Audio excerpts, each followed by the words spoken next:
Hi, everyone, and welcome to Weekly Homilies with Father Mark Sislenko, pastor of Saints Isidore and Maria Parish in Glastonbury, Connecticut. We are part of the Catholic Archdiocese of Hartford. I'm Carol Vassar, Parish Director of Communications, and this is episode 13 of Season 5 for the fourth Sunday of Lent, March 27th, 2022. Our Gospel reading is from Luke chapter 15, verses 1 through 3 and 11 through 32. Tax collectors and sinners were all drawing near to listen to Jesus, but the Pharisees and the scribes began to complain, saying, "This man welcomes sinners and eats with them." So to them Jesus addressed this parable. A man had 2 sons, and the younger son said to his father, "Father, give me the share of your estate that would come to me." So the father divided the property between them. After a few days, the younger son collected all his belongings and set off to a distant country, where he squandered his inheritance on a life of dissipation. When he had freely spent everything, a severe famine struck that country, and he found himself in dire need. So he hired himself out to one of the local citizens, who sent him to his farm to tend the swine. And he longed to eat his fill of the pods on which the swine fed, but nobody gave him any. Coming to his senses, he thought, "How many of my father's hired workers have more than enough food to eat? But here am I, dying from hunger. I shall get up and go to my father, and I shall say to him, 'Father, I have sinned against heaven and against you. I no longer deserve to be called your son. Treat me as you would treat one of the hired workers.' So he got up and went back to his father. While he was still a long way off, his father caught sight of him, and he was filled with compassion. He ran to his son, embraced him, and kissed him. His son said to him, 'Father, I have sinned against heaven and against you. I no longer deserve to be called your son.'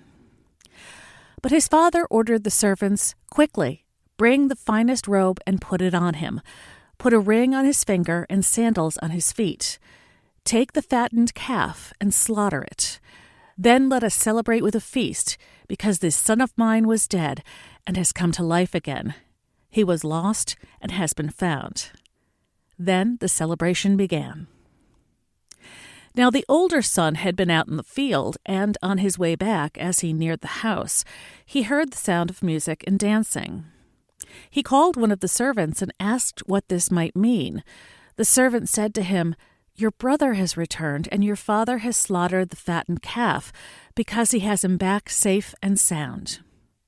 He became angry, and when he refused to enter the house, his father came out and pleaded with him.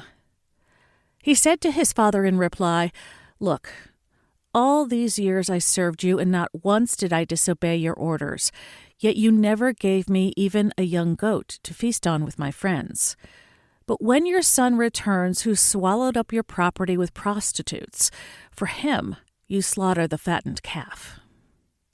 He said to him, 'My son, you are here with me always. Everything I have is yours. But now we must celebrate and rejoice, because your brother was dead and has come to life again. He was lost and has been found.'"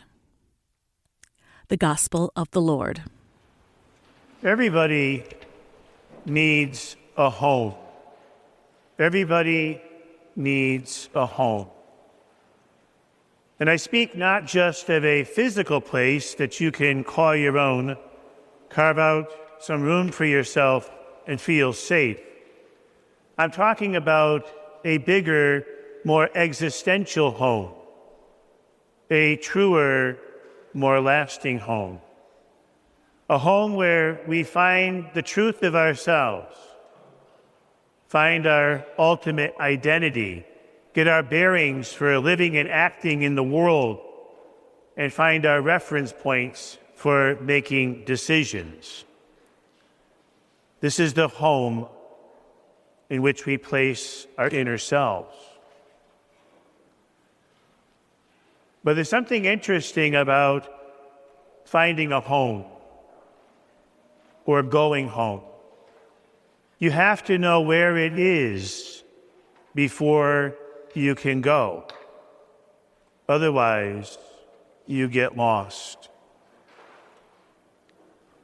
As you look out at our world, there's no doubt that we're living in very trying, very complicated, very scary times.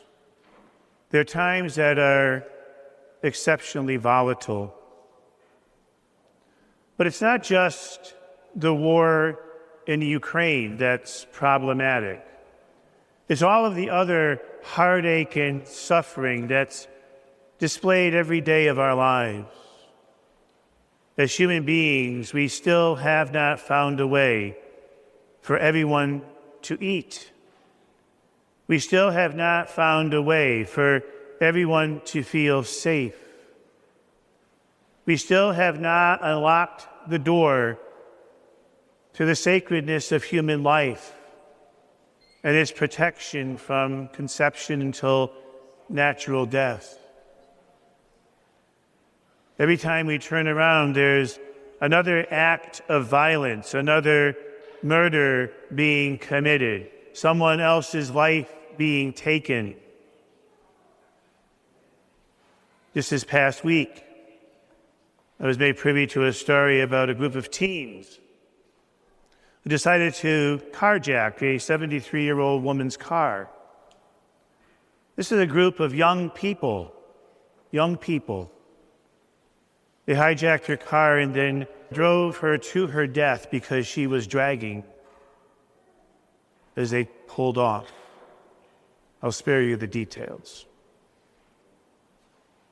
What's motivating these folks?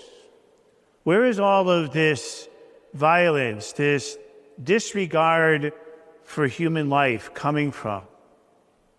It's almost as if we're charting our own course through the construction of a new conscience, where the rules by which I live are the ones that I create myself every day. Whatever seems to work or fit at the moment is what I do. There doesn't seem to be much of a sense anymore of right and wrong, good or bad. And all of this just unfolds. As we consider the decisions we make in our life, to whom do we look and where do we go? Do we ever truly consider what God wants of us? Do we ever consider anything other than what I want or desire? You know, a priest by the name of Father Henry Nouwen, great spiritual writer. If you're looking for something spiritual to get your hands on and read, anything that he has penned is worth delving into. Father Henry Nouwen. He did a meditation on Rembrandt's portrayal of the prodigal son. It's a profound painting. The title of his book is The Return of the Prodigal Son. And in that particular reflection, he mentions how Jesus heard some very simple but profound words. And those words were this: "You are my beloved Son."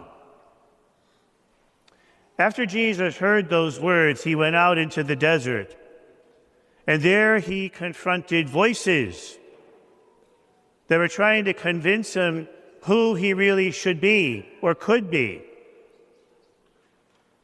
What would make him happy? What would bring him where he would have the most power and success? And those voices tempted him with success, with popularity, with power.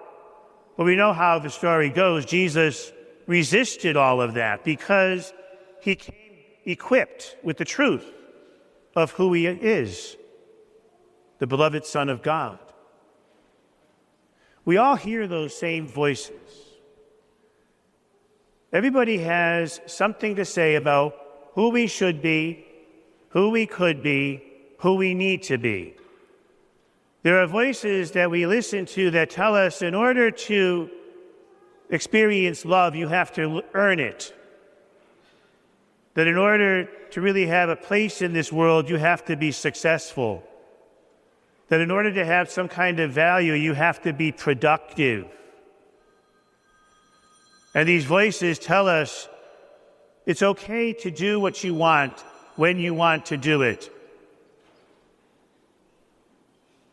And these voices seduce us, they lure us, and they create illusions for us.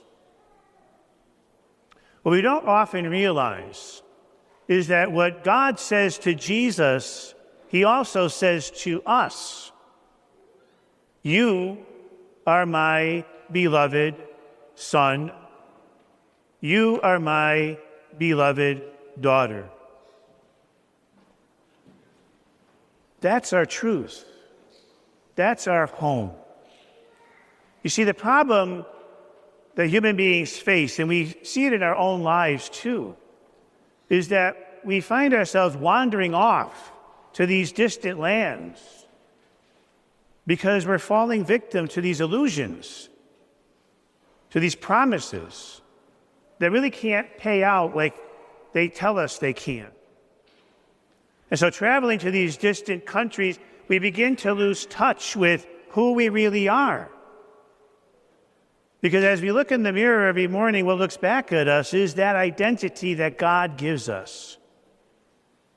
Mary, you are my beloved daughter, God says to you. Kevin, you are my beloved son, God says to you.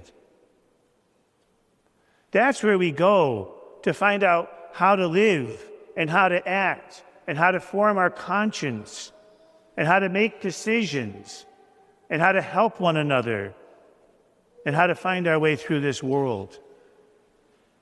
And so when we have traveled to these distant lands and lost our way, how do we know that we're off the true path? Well, there's some wonderful telltale signs of that we can identify and see. When we start experiencing things like anger or resentment, jealousy or envy, if we find ourselves desiring revenge, falling a victim to lust, pride. These are the kinds of things that can take us off the mark. We find ourselves becoming a bit apathetic, overly self-indulgent, are all signs that we have journeyed away. And you know, the problem with being lost is sometimes we don't know that we're lost. And that's scary. Another problem that's even more frightening is being lost and not knowing how to find our way home. You know, it's almost as if we've gotten ourselves into the dense forest, and as we turn around, we can't quite remember how I came and what the way out is.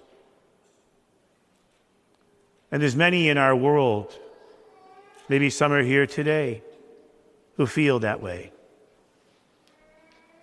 But the Lord continues to say to us, you are my beloved son, you are my beloved daughter. And that's where our truth lies. That's what gives us the strength, the power, and the conviction not to fall victim to the seductions, to know the difference between a truth and a lie,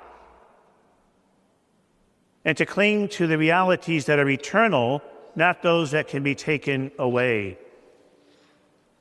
And so as we have an opportunity this week in our times and moments of prayer, truly listen for the voice of God within, making his claim on your soul, your heart, as one who is most precious to him, as his uniquely fashioned and created and loved and beloved son and daughter. Father Mark Sislenko is the pastor of Saints Isidore and Maria Parish in Glastonbury, Connecticut. Learn more about our parish community at isidoreandmaria.org and follow us on social media, Facebook, Twitter, and Instagram. Our music comes free of charge from Blue Dot Sessions in Fall River, Massachusetts. I'm Carol Vassar. Thanks for listening.